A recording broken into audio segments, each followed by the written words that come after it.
তো বন্ধুরা, একটা ভিডিও করতে বসলাম। এই ভিডিওটা আছে একটু অন্য টপিকে আমি ভিডিও করতে বসলাম। তো এইটা নিয়ে আমি আলোচনা করছি অনেক কদিন বাদে। হ্যাঁ, আজকে একটু মারিয়াকে নিয়ে আলোচনা করব। মারিয়াকে নিয়ে একটু আলোচনা করতে আমার অনেক কদিন বাদেই মারিয়াকে নিয়ে একটু আলোচনা করতে বসলাম। তো ভাবলাম যে টিনার থেকে বেরিয়ে একটু মারিয়াকে নিয়ে আলোচনা করা যাক। টিনাকে নিয়ে তো আমি সবসময় কন্টেন্ট করি এবং সবসময় কন্টেন্ট করব, পজিটিভ গ্রাউন্ডেই কন্টেন্ট করব, এটা নিয়ে কোনো দ্বিমত নেই। তবে তার সাথে সাথে একটা অন্য কন্টেন্টও চালানো প্রয়োজন রয়েছে।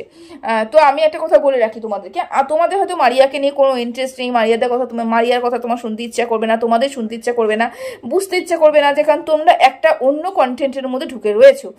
তবে আমার উপরে তুমি বিশ্বাস রাখতে পারো, আমি মারিয়াকে নিয়ে যে ভিডিওগুলো করব এবং আমার কাছ থেকে শুনতে শুনতে শুনতে শুনতে তোমাদের অভ্যাস হয়ে যাবে, তুমি অভ্যস্ত হয়ে যাবে, তখন কিন্তু মারিয়াকে নিয়ে ভিডিও করলেও তোমাদের ভালো লাগবে। আমরা মানুষ হচ্ছে অভ্যাসের দাস। আমরা যেরকম আমাদের শরীরকে গঠন করব, মানুষ সেরকমই শরীর গঠন করতে পারবে। আমরা যেরকম মনকে তৈরি করব, আমার মনও সেইভাবেই তৈরি করবে, সেভাবেই রেসপন্স করবে। ঠিক আছে? তাই মারিয়াকে নিয়ে কিছু কথা বলার ছিল, সেই জন্য বলছি। আর হ্যাঁ, সবসময়ের জন্য আমি পজিটিভ দিকটা তুলে ধরার চেষ্টা করি, প্রত্যেকটা মানুষের পজিটিভ দিকটা তুলে ধরার চেষ্টা করি। নেগেটিভিটি আমার মধ্যে নেই, আমি নেগেটিভ চিন্তা করতে পারিও না, নেগেটিভ চিন্তা ভাবনার মধ্যে আমি থাকিও না। সেই জন্য আমি সবসময় যেন পজিটিভ দিকটা তুলে ধরি। যেমন টিনার দিক থেকে পজিটিভ দিকটা তুলে ধরার চেষ্টা করেছি, সেরকম মারিয়ার দিক থেকেও কিন্তু পজিটিভ দিকটা তুলে ধরার চেষ্টা করেছি। আজকে মারিয়াকে নিয়ে আমার কিছু কথা বলার রয়েছে। তার আগে তোমাদের সবাইকে ওয়েলকাম করে নিই। Hello friends, welcome back to my channel. আশা করি তোমরা সবাই খুব ভালো আছো, সুস্থ আছো। আমি ভালো আছি এবং সুস্থই আছি। প্রথম একটা পয়েন্ট যেটা মারিয়াকে নিয়ে আমি আলোচনা করতে চাই, সেটা হচ্ছে মারিয়া, আমি মারিয়াকে বলছি, তুমি হচ্ছে বাড়িতে রয়েছো, তোমার হয়তো মাথার মধ্যে এটা রয়েছে যে আমার বাড়িতে তো কেউ নেই, আমি আমার নাইটির নিচে আমার পেটিকোট আমি যদি পরলাম, না পরলাম, বাড়িতে তো কেউ নেই, কোনো ভাসুর নেই, শ্বশুর নেই, শাশুড়ি নেই, কোনো কেউ নেই, শুধু পম্পম আছে, সেও কাজ চলে যায়, বাচ্চা একটা ছেলে রয়েছে, সোহম, সে রয়েছে। এটা তোমার মনের মধ্যে গেঁথে রয়েছে। কিন্তু তুমি এটা ভুলেই গেছো যে তুমি ঘরে থাকলে পরেও তুমি তোমার ঘরকে ইন্টারন্যাশনাল একটা প্ল্যাটফর্মে দেখাচ্ছ। তা তোমাকেও তোমার ড্রেস পোশাকটা ঠিক সেরকমই করতে হবে, যেখানে তুমি ঘরে একা রয়েছো তার সত্ত্বেও তোমাকে হাজার হাজার মানুষ দেখছে। এটা তোমার মাথার মধ্যে রাখতে হবে। কেন বললাম?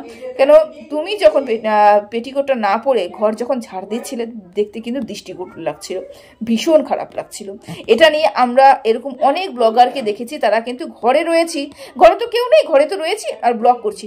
এরা মানে এই জিনিসটা মাথা থেকে বেরিয়ে যায় যে আমি যে ব্লগটা করছি আমাকে হাজার হাজার মানুষ দেখছে, তোমাকে 34-35 হাজার মানুষ প্রতিদিন দেখছে, পুরো দেশ জুড়ে, সরি পুরো দেশটা, পুরো ওয়ার্ল্ড জুড়ে কিছু মানুষ তোমাকে কিন্তু দেখছে।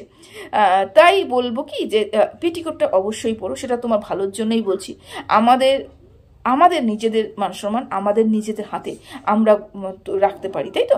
তা এই দিকটা তোমার একটু খেয়াল রাখা উচিত যে তুমি যখনই ক্যামেরাটা অন করবে, এই যে আমাদের নাইটের নিচে কিন্তু তুমি পেটিকোটটা পরবে না, দেখতে খুব দৃষ্টিকটু লাগছে, 1 নম্বর কথা।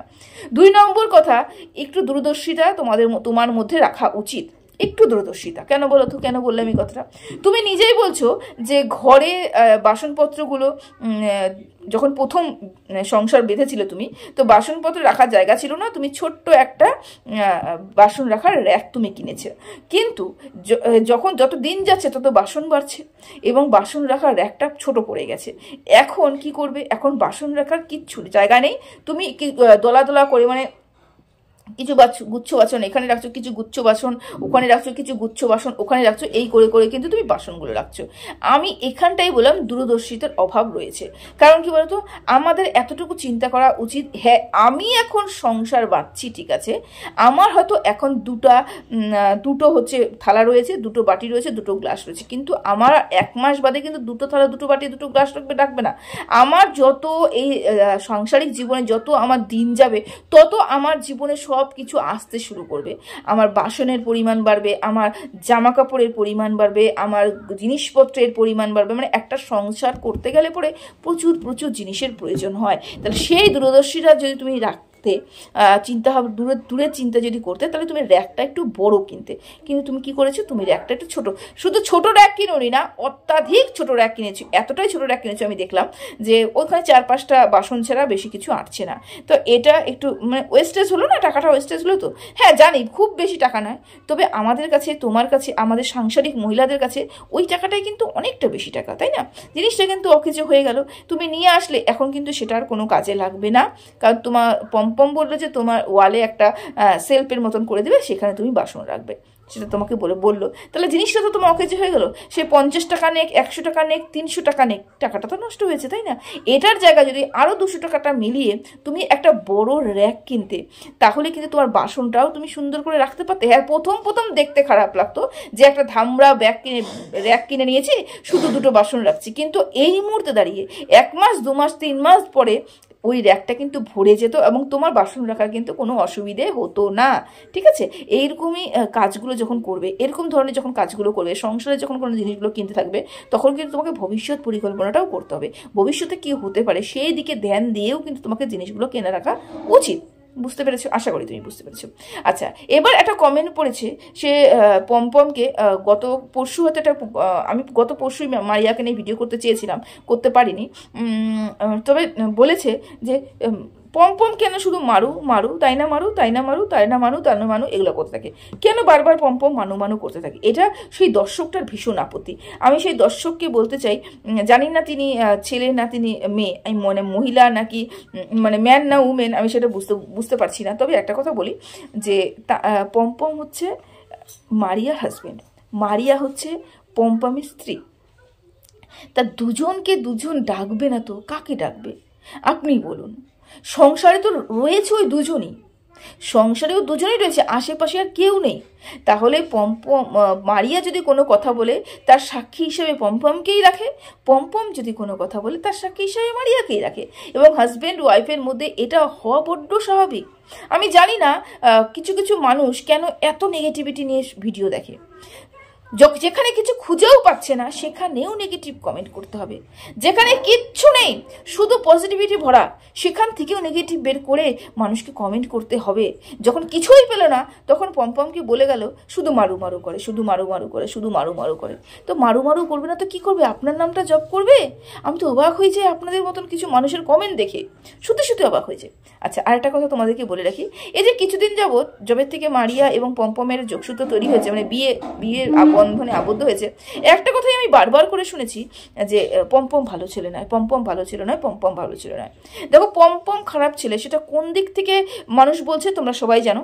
সেটা হচ্ছে ম্যান্ডির সাথে পমপমের যে সম্পর্কটা হয়েছিল, মারিয়া এবং পমপমের যে একটা সম্পর্ক, মানে সম্পর্কের একটা টানা পোড়ান, তারপরে পমপম একটা কুৎসিত কথা বলা সুকে, সেটা নিয়েও যখন তোলপাড় চলছিল, বিয়ে নিয়েও অনেক কথা হয়েছিল, অনেক কন্ট্রোভার্সি হয়েছিল, সেই হিসাবে পমপমকে সবাই খারাপ বলেছে। তবে আমি পমপমকে খারাপ বলতে পারি না, কোনো মতেই আমি পমপমকে খারাপ বলতে পারি না। সবাই বলে বইয়ের টাকা খাচ্ছে, টাকার ইনকামে কোনো চেষ্টা নেই, বইয়ের টাকা খাচ্ছে। আমি একটা কথা বলি, পমপম তো নিজস্ব কাজ করে, নিজস্ব একটা কাজ করে। ধরা বাঁধা কাজ থাকলে পরে যদি তুমি কোনো জায়গায় চাকরি করো, 10টা মানে 9টা 5টা যদি তুমি কোনো চাকরি করো, বা বেসরকারি কোনো ক্ষেত্রে যদি তুমি চাকরি করো, তাহলে তো মানে 12 ঘন্টা তো তোমাকে সার্ভিস দিতে হবে, আমি যতটুকু জানি। আমি ভুলও হতে পারি, কিছু মনে করো না, ভুল হলে পরে আমাকে সূত্রে দিও। তা সেখানে পমপম সে দায়বদ্ধকতা কিন্তু নেই, কারণ পমপমের নিজস্ব ব্যবসা। যখন ওর ব্যবসা, যখন কাস্টমার ওকে ডাকবে বা বাড়িতে কোনো লাইটিং ব্যাপার হবে, লাইটিং মানে ওয়্যারিংয়ের ব্যাপার হবে, লাইট সংক্রান্ত, তারপরে হচ্ছে কারেন্ট সংক্রান্ত কোনো সমস্যা হবে, তখনই তো পমপমকে ডাকবে, কারণ পমপম এরকম কারেন্টের জিনিসগুলোকেই সেল করে এবং এগুলো নিয়ে কাজ করে। তো এই নিজস্ব ব্যবসা রয়েছে বলেই কিন্তু পমপম মারিয়াকে সময় দিতে পারছে।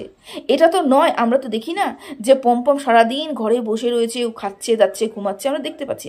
আমরা দেখেছি যে পমপম যে তার বাড়ির সাথে সুসম্পর্ক তৈরি করেছে একটাই কারণ, সেটা হচ্ছে ও আবার দোকানটা করতে চায়, আবার দোকানটা করবে, আবার দোকান থেকে ব্যবসা করবে, মানুষকে জানান দেবে যে আমি আবার ফিরে এসেছি, আমি যেরকম চলে গেছিলাম আমি আবার ফিরে এসেছি, আমি কাজের মধ্যে রয়েছি। যদি পমপমের মধ্যে এই সৎ চিন্তাভাবনা যদি নাই থাকতো, যদি এই চিন্তাভাবনা থাকতো আমি বসে থাকবো, বউকে হেল্প করে দেব এবং আমি সারা জীবন এরকম করেই চলে যাব, বউয়ের ব্লগিং চ্যানেল চলবে, সেখান থেকে আমার টাকা দিয়ে আমি সেখান থেকে আমারও চলে যাবে, যদি এই ধারণায় থাকতো, তাহলে ও বাড়িতেও যেত না, ও আবার দোকানও খুলতো না, দোকান খুলে ব্যবসার মধ্যে মন মানসিকতা ঢোকাতও না, তাই না? একটা ভালো ছেলে বলেই তার বাড়িতে তার ওয়াইফকে করছে, হেল্প করছে, সর্বক্ষেত্রে হেল্প করছে, সর্ব জায়গায় হেল্প করছে, তারপরেও কিন্তু তার কাজটা সে ধরে রেখেছে, তার কাজটা কিন্তু সে বাদ দিয়ে ঘরে শুয়ে নেই।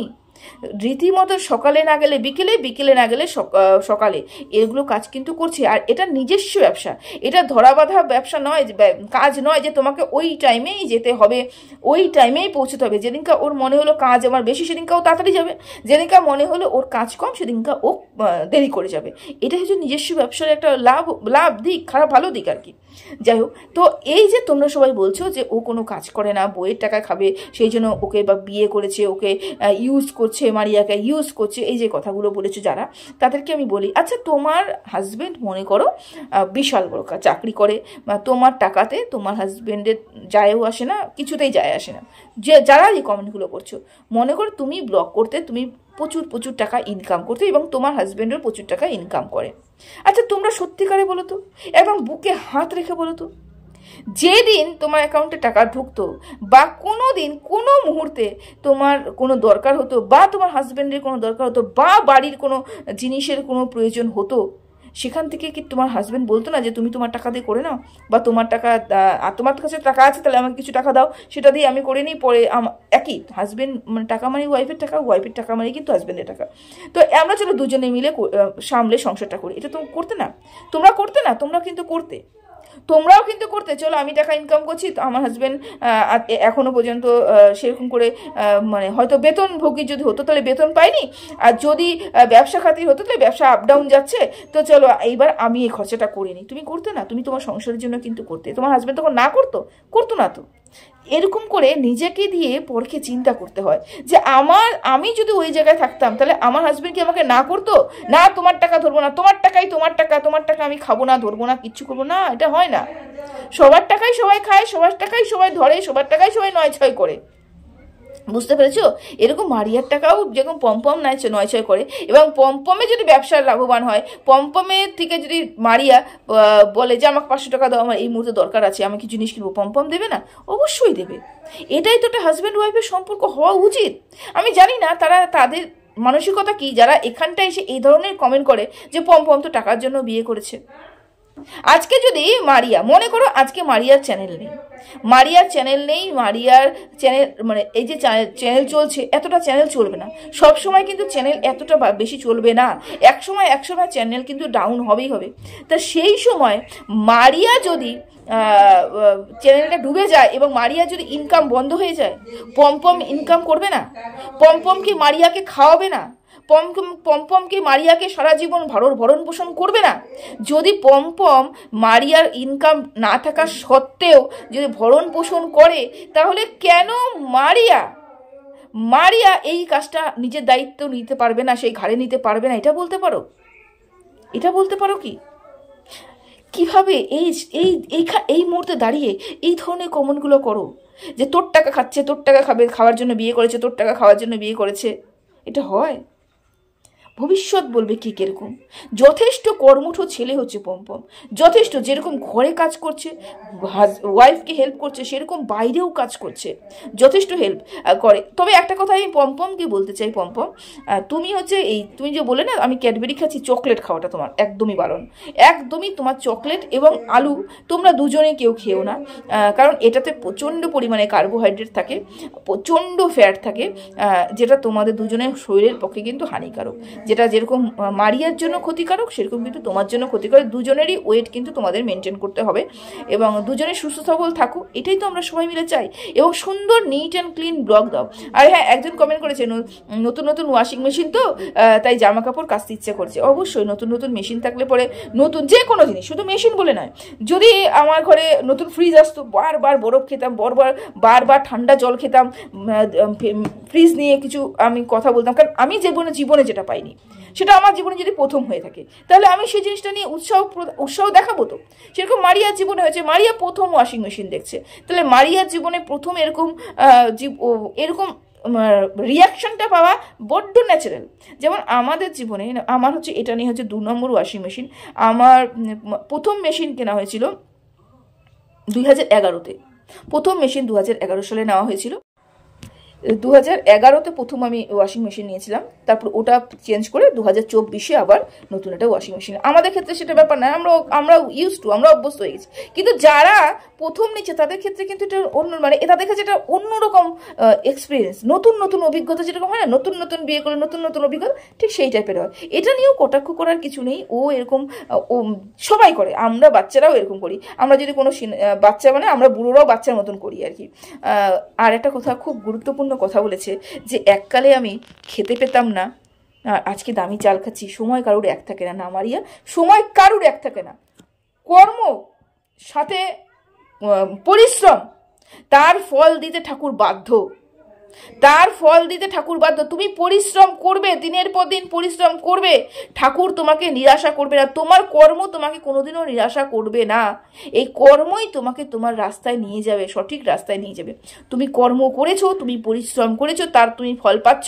আজকে দুটো ভাত খাচ্ছ, সেটাও হচ্ছে নিশ্চিন্তে ভাত খাচ্ছ। দুটো দামি চা, তুমি বলে দামি চাল খাচ্ছি, একদিন খেতে পেতাম না, এই যে কথাটা, এটা কিন্তু অনেক বড় কথা। আমাদের জীবনে এরকম অনেক ঘটনা ঘটে রয়েছে, আমরা পরিবর্তন করেছি কি দ্বারা? কর্মের দ্বারা। তাই কর্মটাকে তোমার করে যেতে হবে। এবং এই যে মাঝে মাঝে ব্লগটা বন্ধ করে দাও, এটাও কিন্তু ভীষণ খারাপ একটা অভ্যাস তোমার। প্রতিনিয়ত তুমি যদি ব্লগ দিতে থাকো, তাহলে কিন্তু তোমার সারা জীবনের জন্য তুমি তোমার ভাত রুজি রোজগার তুমি নিজে জোগাড় করতে পারবে। ঠিক আছে, তো চলো আজকে এতটুকুই বললাম। সবাই ভালো থেকো, সুস্থ থেকো, টাটা।